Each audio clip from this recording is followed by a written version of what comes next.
Bienvenue, traileuses, trailers, runneuses, runners, dans ce nouvel épisode du 5 km à l'Ultra Trail. Podcast qui partage des conseils pour que vous puissiez courir et atteindre vos objectifs personnels dans la course à pied. Et on commence tout de suite par cette capsule du vendredi. Alors je l'ai fait une deuxième fois parce que la première répétition, j'ai dit capsule du lundi. Je me croyais en début de semaine, tu vois. Alors que je pense que c'est la fatigue, tu vois. Je viens de faire 2 heures de vélo. Finalement, c'est ma 3e séance de vélo. Donc petit à petit, j'augmente le kilométrage pour commencer à faire du volume. En fait, c'est ce que me permet de faire, mon coccyx sur la selle, parce que au bout d'1 heure, j'avais hyper mal il y a 2 semaines. Là, maintenant, c'est au bout d'1h20. Donc, tu vois, ça commence à prendre un petit peu. Et je pense que d'ici 1 à 2 semaines, j'aurai vraiment plus mal et je pourrai dépasser les 2 heures. Donc, on y va doucement. J'ai fait 46 km, 600, 700 mètres de dénivelé. Fin de journée, il y avait du soleil. C'était trop, trop chouette. J'en ai profité pour goûter une barre noix de cajou, barre salée, noix de cajou d'Endure Active, qui est pas mal. Alors, elle fait 25 grammes, elle fait 10 grammes de glucides. Effectivement, elle est salée et elle est un peu pâteuse, donc j'ai peur qu'au soleil, en plein été, tu vois, ça colle, parce que là déjà ça collait un peu, alors que il faisait beau, mais ça va, il faisait 18 degrés dehors. En plein été, je pense que ça va pas bien supporter. Par contre, c'est assez consistant finalement, 25 grammes. Ça t'apporte 10 grammes de glucides, 2-3 grammes de protéines. Je continue à tester un petit peu. J'ai reçu 2 marques, Baou et Endure Active, et The Bees Family aussi, que les petites boules à base de miel, hein, entre autres, mais c'est vraiment la base, hein, parce qu'il y a tout, hein, il y a banane, il y a coco, il y a même gingembre, cacao, c'est vraiment très bon. Mais du coup, Baou et Endure Active avec les compotes. Compote de quoi, châtaigne, je crois, marron, ouais, c'est ça.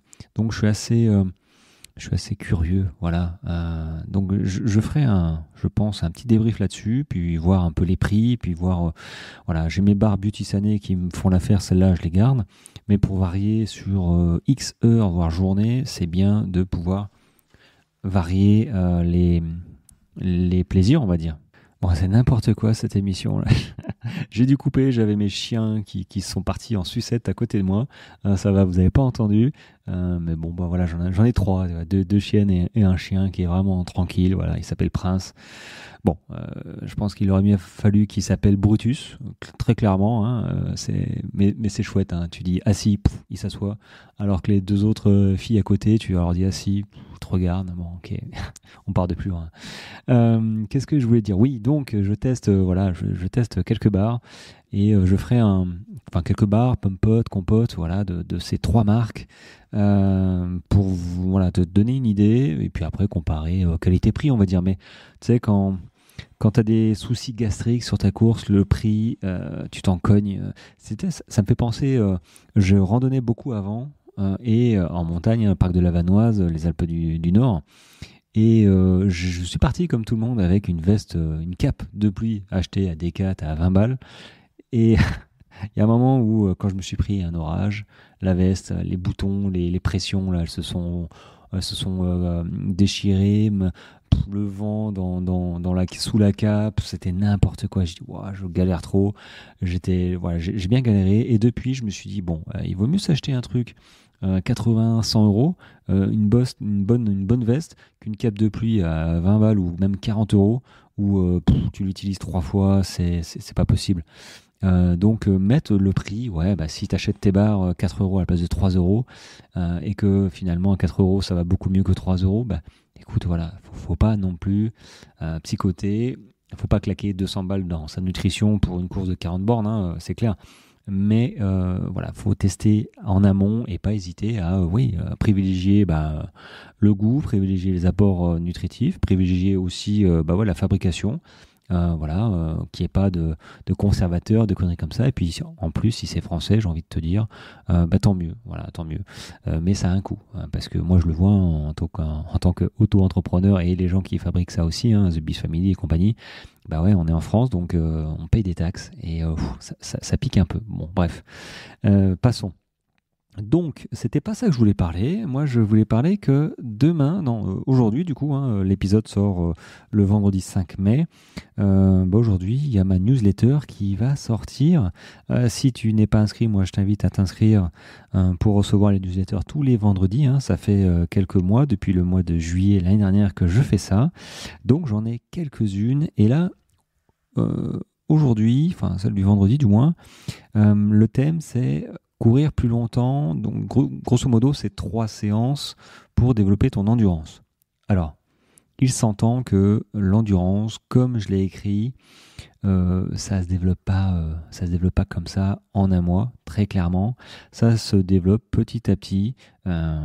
Réussir à être plus à l'aise sur la longueur n'arrive pas du jour au lendemain. Il n'y a pas de solution miracle. La facilité n'existe pas en trail à peu près partout, hein, dans tous les thèmes, hein, la facilité au boulot, n'importe où, mais en trail, ça n'existe pas. En course à pied, ça n'existe pas. Tu pourras peut-être courir plus vite à un moment, mais si tu fais pas attention, tu vas te blesser et t'arrêteras. Donc, dans cette newsletter, je te propose 3 séances que tu connais peut-être, mais que tu n'as pas forcément conscience. Je parle de la méthode, par exemple, Tabata. Alors, tu dois pas la connaître, celle-là. C'était une approche d'entraînement qui a été conçue par Izumi Tabata, voilà, et dont l'efficacité a apparemment été démontrée par un laboratoire. Donc en fait, le concept, c'est d'adopter un format intermittent de seulement 4 minutes au total.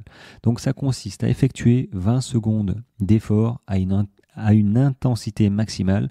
Donc tu cours, hein, tu y vas à fond, tu calcules pas, suivi de 10 secondes de récupération à répéter 8 fois de suite. Alors l'avantage de cette méthode, hein, ça réside dans sa brièveté, tout en améliorant en fait la VO2 max et la capacité anaérobie, cette capacité à utiliser l'oxygène pour être plus endurant, pour aider les muscles. Donc finalement, tu vois, je me dis que 4 minutes à répéter plusieurs fois, une fois par semaine, peut-être 2 fois, je ne sais pas, suivant le volume hebdomadaire, c'est relativement facile. Tu cours 20 secondes à fond, 10 secondes de récup, tu fais ça 8 fois. Je pense que ça doit piquer. Il suffit que tu cours même pas sur du plat et un petit peu en montée, tu vois. Alors là, à mon avis, t'exploses vite. Mais c'est à adopter, à adapter et à adopter aussi. Voilà, ça te donne une idée. Maintenant, la deuxième séance que j'ai décrite, c'est une séance de côte faux plat montant et c'est clairement celle que j'aime beaucoup. En fait, il faut que tu choisisses un chemin pas trop défoncé, légèrement en pente ascendante, hein. On n'est pas sur une montée pour une séance de côte, on est sur un faux plat montant, voilà, où tu arrives à courir. L'idée, c'est d'enchaîner 2 fois ou 3 fois 10 minutes ou 15 minutes même en trottinant sur ces faux plats montants. Donc sur ces routes ou chemins qui montent, tu arrives à courir. T'es pas obligé de marcher. Donc toi, c'est vraiment un faux plat montant. Et en course, ça se voit relativement souvent, ce genre de montée. Donc t'hésites en fait entre marcher à chaque fois sur les courses d'endurance, marcher ou courir. Là, du coup, tu cours. Et c'est très bon pour développer ta capacité de résistance. Tu muscles tes jambes aussi gentiment parce que c'est pas trop violent. Mais par contre, faut tenir 10 minutes, un quart d'heure, voire 20 minutes. Plus c'est long, plus c'est bon. Mais après, si tu commences, ne commence pas par 20 minutes direct. Après, il faut trouver la côte aussi, hein. C'est comme tout. Mais ces faux plats montants, c'est clairement de belles séances pour progresser. Ensuite, la troisième séance, elle est connue, hein, c'est la sortie longue. Mais moi, je te conseille de faire des sorties longues de 3 heures et plus. Parce que généralement, on fait des sorties longues de 2 heures, 2 heures et demie. Bon, ok, mais si tu prépares réellement une course d'endurance où tu veux vraiment développer ton endurance, faut pousser vraiment. Enfin, à moins que ta sortie longue initiale soit de 1 heure, ou 1 heure et demie, tu vas pas passer à 3 heures direct. Mais le but du jeu, c'est de commencer à s'approcher des 3 heures et plus 3 heures, 4 heures. ça va développer ton endurance forcément parce que tu vas, pendant toutes ces heures, développer une sorte de résistance à l'effort. Alors oui, il faudra bien récupérer derrière, évidemment, mais quand tu vas courir comme ça sur les sorties longues de 3 heures et plus, tu vas courir en version course, rando-course. Voilà, le but du jeu, c'est de tenir, c'est de faire des efforts, c'est de trottiner, de courir, de marcher pendant 3 heures à 4 heures. Voilà, si tu peux faire ça une fois par mois, je pense que c'est une bonne base de progression. Et surtout, ces sorties longues, tu profites pour, 1, courir lentement, 2, tester ton matos, 3, tester ta nutrition. Voilà, c'est hyper important. On m'a encore posé la question aujourd'hui j'ai des coachés là qui vont courir dans 2-3 jours. Et forcément, plus on approche, plus on se pose des questions. Donc, j'aurais dû les obliger à prendre mes petits déjeuners que je prends moi, qui sont hyper digestes. 1 heure avant, paf, tu prends ça, c'est sous forme de shaker. Donc, si ça t'intéresse, tu me demandes. Beauty Sané, là, ça marche très bien. Il n'y a pas à se poser la question sucré, salé, 2 heures avant, 3 heures avant. Tu prends ça 1 heure avant et il y a tout ce qu'il faut. Il y a 500 calories, enfin bref. Donc, c'est vrai que je remarque que plus on s'approche de la course, mais je le sais, mais plus on s'approche de la course et plus c'est tendu, quoi. Bref, je sors du contexte, j'en reparlerai un petit peu plus tard, je pense. Ça fera l'occasion de parler comme ça de la dernière semaine de préparation, puis des stress qui montent, qui va avec. Donc voilà, je tenais à te partager un peu le contenu de la newsletter de cette semaine, voilà, sur ces 3 séances à mettre avec parcimonie, mais si tu pouvais les inclure, tu verras que tu vas forcément t'améliorer en endurance, mais aussi en vitesse, parce que quand tu cours vite, tu travailles ton cardio. Donc l'un va pas sans l'autre, forcément. Mais là, en l'occurrence, ton endurance, tu vas l'améliorer. Voilà, c'était ma petite capsule du vendredi. J'espère qu'elle t'a plu. Moi, je te retrouve demain. Et puis merci encore de ton écoute. Ça me fait toujours plaisir quand je regarde les stats. Je l'ai déjà dit, mais c'est vrai. Et puis un petit commentaire, pensez-y. Comme ça, moi, je les lis tous. Puis limite, je pourrais peut-être vous répondre. Je ne sais pas si je peux vous répondre dans les plateformes de podcasts comme ça. Je vais checker. Et puis, si tu as besoin d'accompagnement pour retrouver la forme suite à une blessure ou un début d'activité, de course à pied, tu n'as pas de méthode, ce qui est normal. Parce qu'il y a beaucoup de faux amis, il y a beaucoup de pièges finalement. Ou si tu as une course à préparer pour cet été, let's go, c'est l'heure, avant qu'il soit trop tard.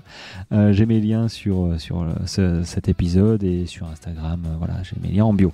Bref, où il suffit de me demander, WhatsApp, j'ai mes numéros, tout ça. Bref, ceci étant dit, les amis, je te souhaite une très bonne journée, un très bon vendredi, peut-être que tu arrêtes de travailler à midi, et puis on se retrouve demain, pour un nouvel épisode. Allez, ciao ciao.